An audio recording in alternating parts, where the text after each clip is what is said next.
कहत कबीर सुनो भाई साधो, कहत कबीर सुनो भाई साधो, अरे कहत कबीर सुनो भाई साधो, कहत कबीर सुनो भाई साधो।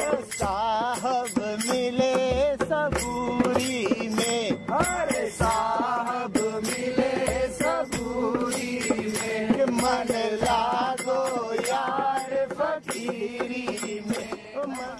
How can words, have such a cleansing effect? Don't you think silence speaks louder? I mean, in the sense, real silence. But is there a contradiction between silence and words? Is there really? We have been silent since the last 1 hour. It's such an eloquent silence. It's still secondary. No. What do you think silence is? If you think silence is wordlessness, then it is a very noisy silence. How do you know that? Because you have taken silence to be something. Then we are doing the same thing here? No, not really. We are not even talking of silence. We are busy in what we are, and this is silence. Not to think of silence is silence. And to have an image of silence as wordlessness or anything is great noise. See, that's what happens. When you use the sacred words as per their dictionary meanings, I am absolutely certain that the last 1 hour was in silence. It is silence talking. Why do you think that silence is something of the lips? Why? If silence is of the lips, then know that silence is self, and self is also of the lips. Then know that silence is truth, and then truth is also of the lips.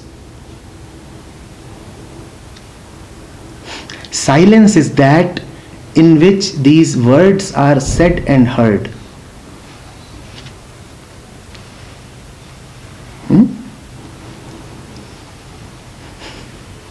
Do not equate silence with wordlessness. You can be very wordless and still very noisy. Oh no, I don't mean that. I mean inner and outer silence. When both merge. Yes. And why can't words arise from inner silence? When Krishna is talking to Arjun, is he noisy? Is he? You will never know silence except through the manifestation of silence. But all are Indian, whatever the Indian system, whether it is Gita or whatever, the teachings of the great saints and avatars, even Buddha, they all remain silent, right? Ramana Maharishi.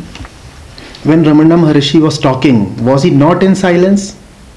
But he was not in silence also. He was speaking words, but he was also slipping into silence, wordless silence.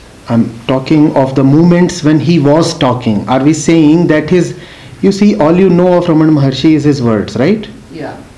When he was talking those words, when he was uttering those words, was he not in silence? If he was not in silence, then those words are meaningless and useless. They have to be rejected. Oh, I'm not decrying the words. It's not a question of decrying the words. You see, a word is beautiful only if it arises from silence, right? Yes. So when Ramana Maharshi is talking, is he not in silence? He is in silence. It emanates from his long silences. It does not emanate from his past silences. It emanates from the silence then and there. But where did he acquire that silence? It is not acquired. It is you. Yes, but how did he come to that point? Nobody comes to that point. You just stop thinking that you are not there. Yes, but he remained for several years or whatever you call it. When you do not think of time and years and moments, then you are there.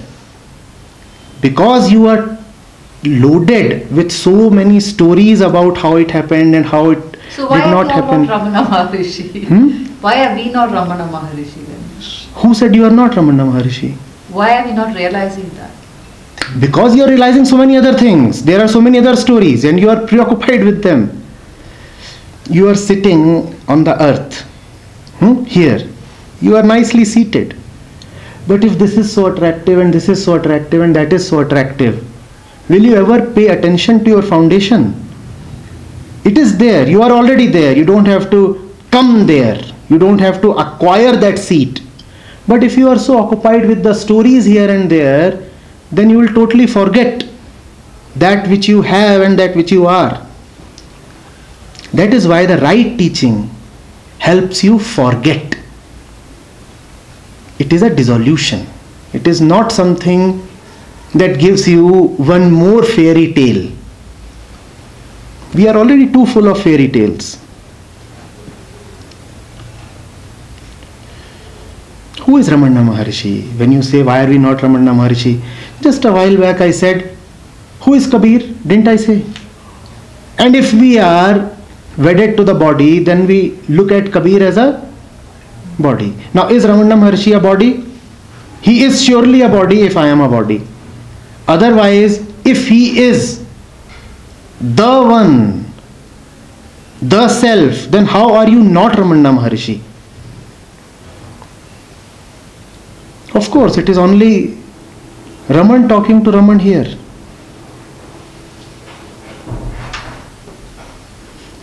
When Krishna is talking to Arjun, Krishna is talking to the Krishna in Arjun. Arjun, as Arjun, will never know Krishna, or will he? That's an intellectual understanding. That is not an intellectual understanding. That is a direct statement about not taking yourself very seriously. When you take whatever is there in your head seriously, then you are bound to not look at that which you are. Is this because we have divided the world so much with the mind? Yes, of course. Not only divided it, firstly raised it. First of all, we raise a world with the mind, then start believing in it, then start attaching meanings to it, and then also start looking for liberation in the world.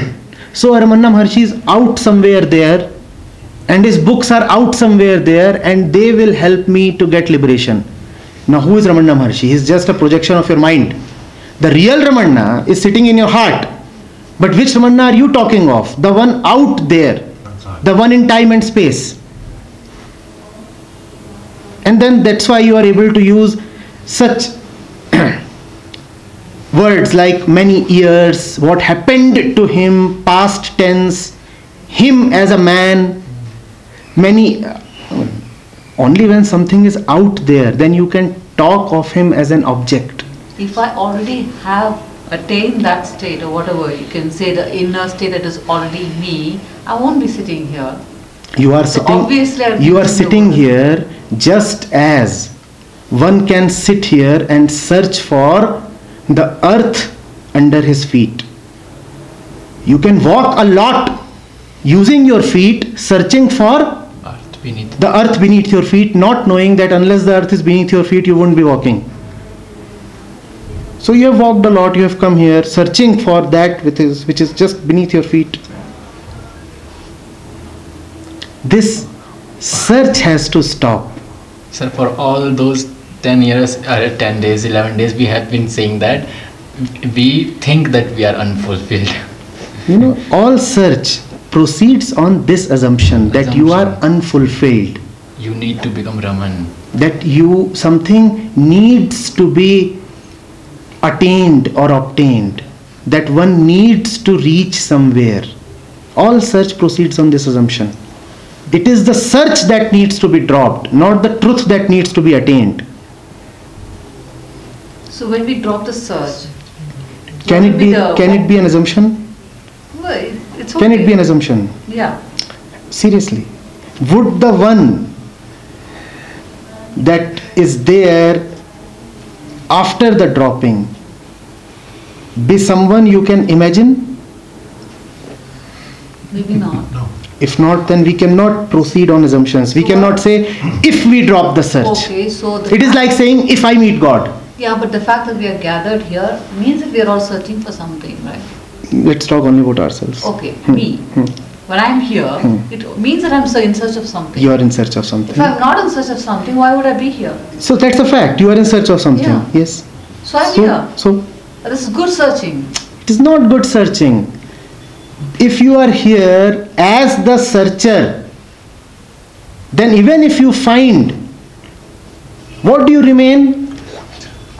I am the searcher. The searcher, by definition, is a falseness. Can the false ever meet the truth? Having said that I am the false, we begin by saying, I don't have it. So who am I? The one who has not it. The one who doesn't have it. Now if that's the one that I am, the one who doesn't have it, then that's what I remain. This is not a usual worldly search in which you begin with not having and end with having. Here, to have something in the end, you must have it in the beginning as well. True. You have to proceed, begin from the right center, which means that the very word search is a false word. And any action that operates out of the searching center is an action in defiance of the truth. If I am searching for the truth, then definitely I am outside the truth, am I not? That means there is something outside the truth. So I am saying, the one that I am, I exist in a parallel truth or in an alternate truth. Do you see what kind of a rebellion it is against the truth? All the seekers of the truth are actually trying to rebel against the truth. They are defiling the truth. You can search in the truth, but you can never search the truth. In the truth you can search. Like the bird flies in the sky. But can the bird ever search for the sky? No, that I agree. So that's all. Which means that even when I feel I have lost it, I must remember that I still have it. The bird can lose a particular tree, but can it ever lose the sky? Can it? So you can never lose it. The very search is a ridiculous thing. The very search is a distraction. It's a distraction. Okay, that's a mere word. If you ask me, it's just a word. It's the way we're labeling. No, it's not a mere word. It's the very driver of our life. It is the engine that powers us. Whether it is somebody living in a corporate or whether it is somebody traversing the country in search of whatever. The very center is an unfulfilled center. The one who is working for the sake of money and all that says, I will attain fulfillment through respect, power, prestige, promotion, progress and the rest of that. And the one who is searching in spiritual centers says, I will attain fulfillment through alternate means. Both of them are just the same. Both are searching and both are unified in their common belief that they don't have it. So it is not a mere word. It is very life. The false life that we usually live. So what am I doing? If you are really present, then you are not searching. It's totally against our conditioning. So our conditioning says that we must do this, we must do that. And we must progress. And we must progress. And that progress, the very concept of progress is so overpowering. You want to progress in the boardroom and you also want to progress in the temple. Both places you want to progress and you feel as if the progress is in different directions. You do not see that the very concept of progress comes from the same center, which says, I am unfulfilled. If you proceed from there, you will remain unfulfilled. But then if I proceed from the state of fulfillment, I don't need anything. Can you again imagine that? If I proceed from fulfillment? Yes. No, you can't. Lack of fulfillment is an imagination. Fulfillment can never be an imagination. So you can never say, if I am fulfilled. I repeat, that is an equivalent of saying, if I meet God. It's preposterous. The same thing, sir. We are only looking for certainty. I want to be in the known domain. I don't want to tread the uncharted terrain. Yes. And you see, even saying uncharted terrain gives you a certain certainty that it is a terrain of some kind. Yes. So you are still in the business of image formation. It may not even be a terrain, because the very word terrain pops up a path, an image. But if you are saying to take a little step, that center is truth. Yes, of course. And that center is always present, because the false center cannot exist without the true center. The false center and the true center are not separate. The false center rides on top of the true center. The false center has no legs of its own. Yes. The false center cannot have a life of its own. Even that is energized by the true center. Can falseness walk on its own? Can falseness even declare that it is false? No. Just to survive, falseness has to declare that it is true.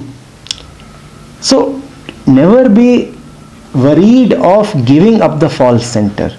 Always be assured that this may be false, but if it is false, it has to rest upon the truth. So I can fearlessly remove it without worrying that if this goes, then my world will collapse. Your world will not collapse. Your world will just come to rest upon a more concrete foundation. It will be a different world. It will be a world that you cannot imagine right now. But you need not feel that it will be a collapsed entity. You need not feel anything. Anything that you feel is an imagination. So if I'm not a seeker of truth, as I'm sitting here, what would that make me right now? Nothing. Just nothing. That's just the way we express it. Just nothing at all. Who am I speaking right now? Who are you listening right now? And why must we be somebody as we speak and listen? And have you listened if you must be somebody? And can I speak if I am somebody? Just nothing. And why is that so horrifying? No, it's not horrifying. Or unbelievable? It's not even unbelievable. Then lovely. Thought-provoking. So how does it make, like maybe someone who doesn't want to even know about these things, right? So there is nobody who doesn't want to know these things. Okay, are they not ready for it? Or what? No, they are ready for it in their own way. Yes, maybe in their own way. In their time. own way, yes. Everybody, I repeat, is a searcher. There is nobody who doesn't want to know. There is nobody who is not searching. And the searching itself is the disease. Your problem is not that your search has not come to a conclusion. Your problem is that you are searching in the first place. People feel that their search is not successful, and that is the problem. The problem is that you began searching. That is the problem. Why did you begin searching? We were told to. We were told to. So if we were not searching, what would we should be doing? Play, relax, do it. Dance like the... Easier said than done. Because That's the state of the sage. Because we have never played, we have just searched. Even while playing, we have searched for victory. Yeah. Results.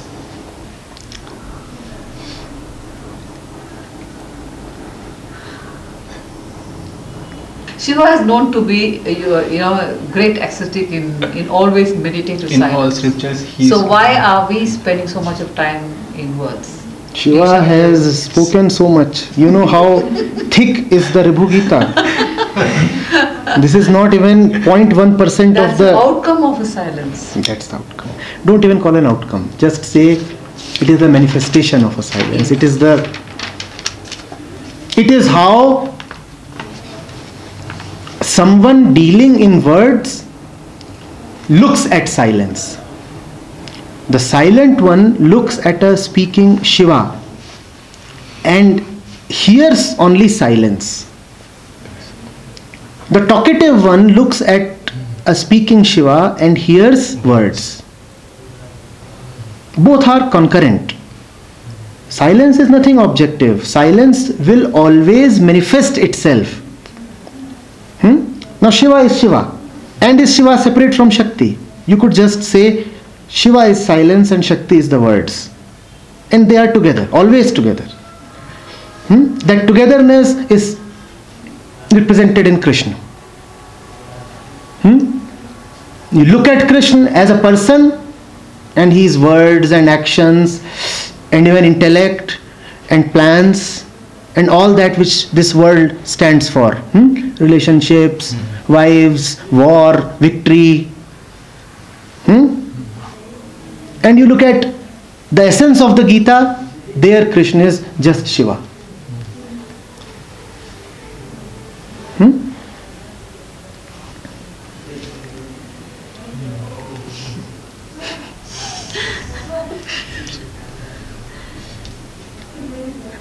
So how it is possible that nothingness, means how it is beautiful, or we can say nothingness manifests into somethingness, then again goes to nothingness, then again manifests into somethingness. Even the manifestation is a poor expression of what is happening. The fact is, nothing is happening. Nothing is happening. But because you are fond of happenings, so we say manifestation, this, that. Actually, nothing is happening. Why we are so fond of happenings? Because we take ourselves to be a happening. And if we are not fond of happening, we'll have to give ourselves up. We only like that which we take ourselves to be. If you take yourself to be a body, then you will like a lot of objects outside. If you take yourself to be an idea, then you will be very fond of philosophies.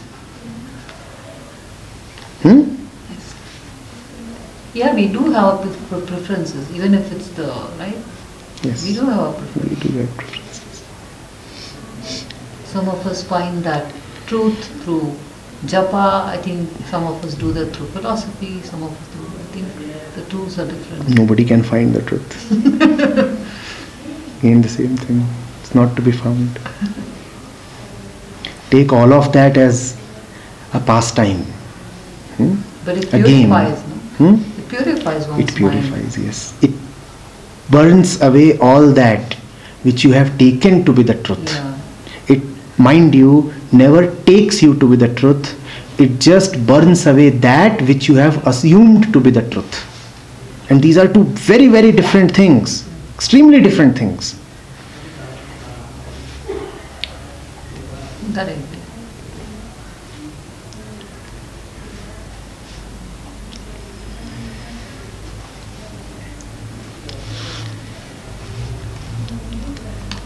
One need not search for the truth. One just needs to be honest and see how one has filled up his mind with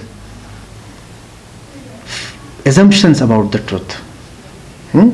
The daily facts of living. How one has taken the truth to be this and that. The respect that truth deserves. How one has compromised that respect to this and that. The love that must be reserved for the truth, how one has squandered that love over this and that. The eternity that rests only in the truth, how one has come to expect that eternity from a man or a woman, or from fame. Do you see how one uses fame as a substitute for timelessness? All these are false gods. The wife is the false goddess, the husband is the false god, the boss is the false god, fame is a false god. If you can remove all these false gods from your life, then God is anyway there. But see how many false gods we have. Progress, a false god. Get rid of the false ones. The real one is anyway there.